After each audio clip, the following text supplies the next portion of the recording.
जन्म दुसऱ्यांनी दिला, नाव दुसऱ्यांनी ठेवलं, शिक्षण दुसऱ्यांनी दिलं, रोजगार दुसऱ्यांनी दिला, इज्जत दुसऱ्यांनी दिली, पहिली आणि शेवटची अंघोळ सुद्धा दुसरेच घालणार, स्मशानभूमीत सुद्धा दुसरेच घेऊन जाणार आणि आपली संपत्ती मरणानंतर दुसरेच वाटून घेणार. तरी देखील माणसाला आयुष्यभर कोणत्या गोष्टीचा गर्व असतो हे सांगणं मात्र कठीणच. दुःख इतकं नशीबवान आहे की ज्याला प्राप्त करून लोक आपल्या माणसांना आठवतात आणि धन इतकं दुर्दैवी आहे की ज्याला मिळवून लोक आपल्या माणसांना विसरतात.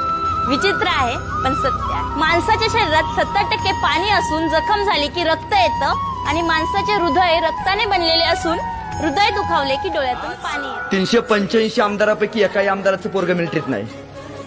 आज एकाही खासदाराचं पोरग मिलिटरीत नाही. तर आज पोरग मिलिटरीत कोणाचा आहे?